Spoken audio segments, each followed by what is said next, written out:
তারা বলে খালি আয়না ঘরে ঢুকাইছে। এত আয়না ঘর কই ছিল? কত মানুষ জেল খাটলো, কেউ কইলো না আয়না ঘর আছে। আমিও তো জেলে গেছিলাম, আপনারা কি জানেন না?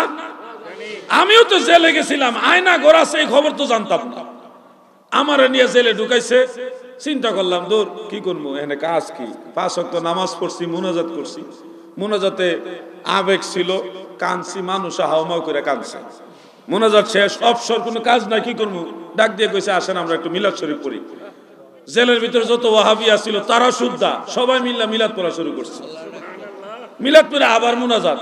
কি করতাম, মিলাদের মাঝে আবার জিকির আজকারও করছি। মুনাজাতে মিলাদে জিকির আজকারে পুরো জেলখানা একটা খানকা শরীফ হয়ে গেছে। প্রথম দিকে আমি যখন মুনাজাত ধরছিলাম জেলখানার ভিতরে, সবাই তো আবেগে আপ্লুত, বেশিরভাগ আসামি তো মিথ্যা মামলার আসামি। এরা মুনাজাত ধরছি বলে যখন কান্দা দিছি আমি, মানুষও কান্দা দিছে। আরে কান্নার রোল, পুলিশে দৌড়াই আইছে, মনে হয়েছে তারা ভয় পেয়ে গেছে, হয়তো কোনো কিছু একটা দুর্ঘটনা হয়েছে, এই জন্য মানুষ সবাই কাঁদতেছে। আইসা দেখে মুনাজাত ধরে সবাই কাঁদতেছে। আমরা মানে মুনাজাতে আল্লাহর কাছে কান্দাকাটি করছি। 17-18 বছর, 20 বছরের মতো বয়স, এরকম 10-12 জন ছেলে, এই কিশোর আর কি, তারা আসছে। একটা মুনাজাত শেষে বসে রয়েছি আমি একটা এই জেলের একটা কোনার মধ্যে বসে রয়েছি। তো আইসাকে হুজুর আমরা দুইটা কথা কইতাম। কি কইবি কো? হুজুর আমরা কিন্তু খারাপ মানুষ। অসুবিধা কি? কম বেশি সবাই খারাপ, তোরা কি খারাপ? কি খারাপ করছো? হুজুর আমরা চিন্তাই করি। কি করে? চিন্তাই করে, চুরি করে, পকেট মার। তো আমি বললাম তো এইগুলি করস কেন? হুজুর আসলে যা করছি কিন্তু আপনার মুনাজাত আমরা মনটা নরম হয়ে গেছে, আল্লাহ কি আমরা মাফ করব? আমি বললাম তোমরা কি আকাশের তারার সমান পাপ করছো? না, এত পাপ করে নাকি, এত করছি না। আমি বললাম তোমরা কি জমিনের বালুকণার সমান পাপ করছো? হুজুর এত খারাপ না, খারাপ হইতে পারি, এত খারাপ না। পোলা ভাই এখন ঘুরছে, কোন আমরা এত খারাপ না। আমি বললাম তাহলে আল্লাহর রহমত অসীম, তোমরা আল্লাহর কাছে মাফ চাও, ক্ষমা চাও, তিনি অবশ্যই তোমাদের মাফ করবেন। তিনি বলছেন লা তাকনাতু মির রাহমাতিল্লাহ, তোমরা আমার রহমত থেকে নৈরাশ হইও না। এরপর আমি বললাম যদি আল্লাহর কাছে তোমরা মাফ চাওয়ার পরে মাফ না পায়, তোমাদেরকে আল্লাহ মাফ না করে, তাহলে আমি আল্লাহর কাছে কমু তোমরা মাফ করার লাগে। ফুলা হয় ছোট মানুষ তো, আচ্ছা হুজুর আপনি যেহেতু কইছেন আল্লাহর কাছে মাফ চামু। পরে মোনাজাতে ছেলেগুলি খুব আবেগ নিয়ে কাঁদছে।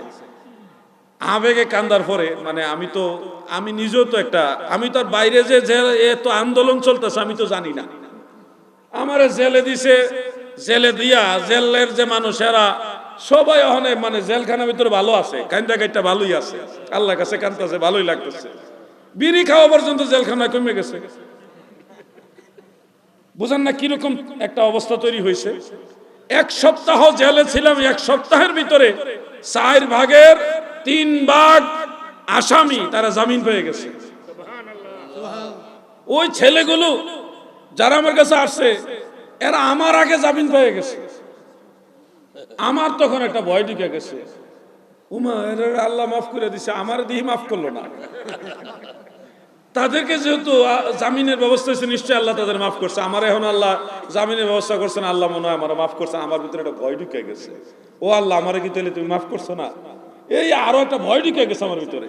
আরো চলছে এই 1 সপ্তাহ, মাত্র 7 দিনের ভিতরে পুরা জেলখানা যেটার মধ্যে আমি ছিলাম, জেলখানাটা খালি হয়ে গেছে। অল্প কয়েকজন মানুষ যারা যাবজ্জীবন প্রাপ্ত যারা আসামি আশেপাশে জেলে যারা আছে, তারা বলল জীবনে এত আসামি জামিন পাইতে আমরা দেখছি না, পুরো জেলটাই খালি হয়ে গেছে। আমি সেদিন বুঝলাম বান্দা যদি আল্লাহর কাছে দোয়া করে আল্লাহ খালি ফিরায় না।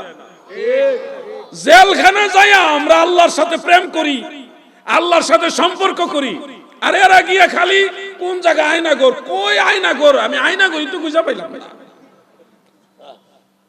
আগে কোনোদিন আয়নাঘরের কথাও শুনলাম না, এরা খালি আয়নাঘরে যায় আর এই সিফাত যায়, এই আযাবে যায়, এই গজবে যায়। তোরা দুনিয়া তো আযাবে গজবে, আখিরাতেও তোরা এরকমই হইব। আমরা রে আল্লাহ জাহান্নামও দিত না, এটা আমরা ঈমান বিশ্বাস, কারণ আমরা নবীর গোলাম, নবীর গোলাম। আমরা রে জাহান্নামে দিত না কেন লেগে কইলাম, এটা আমাদের নবীর মহব্বতের জোরে কইলাম।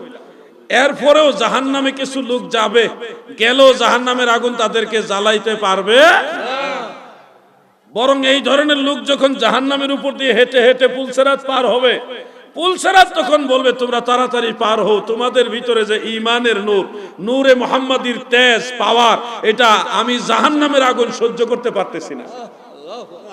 তারে আগুনে পোড়ায় না, জমেও ধরে না নবীর প্রেমিক যাহারা। থাকে যদি সে গভীর সাগরে, নয়তো থাকো আগুনে।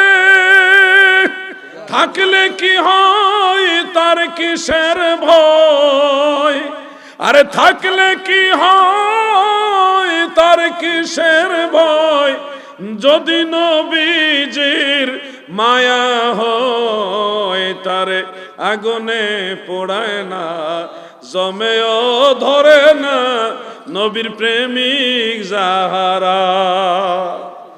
আমরা সুন্নিরা জাহান্নাম নিয়ে তো ভাবি না, ভাবি মদিনাওয়ালা নিয়া। আমার নবী নি খুশি হয় আমরার উপর, এটা নিয়ে ভাবি রে বোকা। আল্লাহ খুশি হইব কেমনে, এই পদ্ধতি নবীজি শিখাইছে। নবী খুশি হইলে আল্লাহ খুশি। বলে না যে রেদাউল ওয়ালিদাইনি রেদাউর রাব্বি, মা বাপ খুশি হইলে আল্লাহ খুশি, বলে না? তা আমাদের এই কথা তো অবশ্যই মানি, মা বাবার সেবা করি। আরে কেউ যদি বলে তোমরা মাজারে যাও, তোমরা বাপ মারে খাওয়াও না কেন? আবার অনেকে বলে তোমরা পীরের বাড়ি গরু দাও, মহিষ দাও, হ্যাঁ নিজের বাপ মার খবর লয় না, পীরের বাড়ি মহিষ লইয়া যায়। এই ধরনের কথা অনেকে বলে। ও ভাই আমার, আমি আপনাকে বলছি, যিনি বলছেন যে আমরা পীরের বাড়ি মহিষ লইয়া যাই, বাপ মারে খাওয়াই না, আপনাকে বলছি ভাই, আপনি তো সারা বছর পরের বাড়ি খান। আমরা সারা বছর নিজেরা আছি যারা মহিষ দেই না গরু, আমরা পরের বাড়ি খাই না, আমরা নিজের বাড়িতে খাই, নিজের রুজিকিরা খাই। এরপরে নিজে বছরে 2-4 বার অন্তত একবার বাড়িতে মিলাদ মাহফিল করি, কইরা নিজে নিজের মা বাপ তো সব সময় খাওয়াই, এলাকার ময় মুরব্বী গ্রামবাসী এলাকাবাসীরও খাওয়ায়, খাওয়ায় কিনা? এরপরে আল্লাহ তৌফিক দিলে পীর মুর্শিদের বাড়ি তো লইয়া যায়। আমরা নিজেরাও খাই, মা বাপ ভাই বোন সবাইরে খাওয়াই, এলাকার মানুষেরও খাওয়াই, গরু জবাই করে খাওয়াই, আর মহিষ দিয়া খাওয়াই, আর সবজি দিয়া খাওয়াই। খাওয়াই তো খাওয়াই না গরু তো আমরা।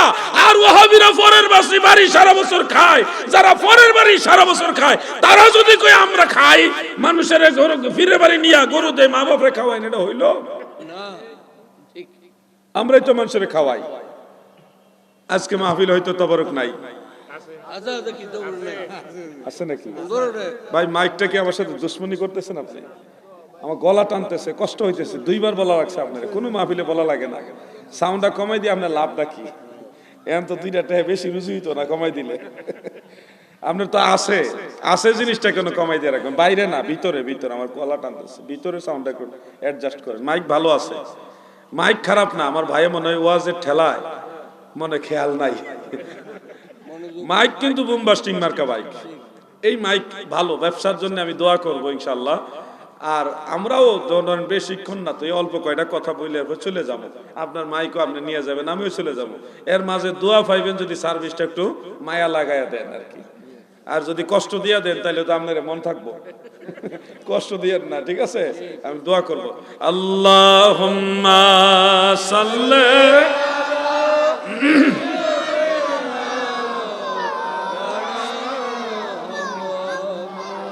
ওয়া আলা আলি। মাশাআল্লাহ, খোলা খোলা করুন না এখন। আল্লাহুম্মা সাল্লি মারহাবা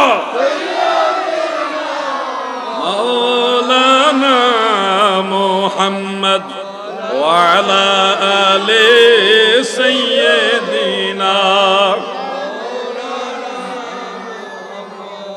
নবীজির এশকের তীর কলিজায় বিধিল যারো, ছেড়ে দিছে বাড়ি ঘর, সার কইরাছে রোদন। আল্লাহ সাল্লি আলা মারহাবা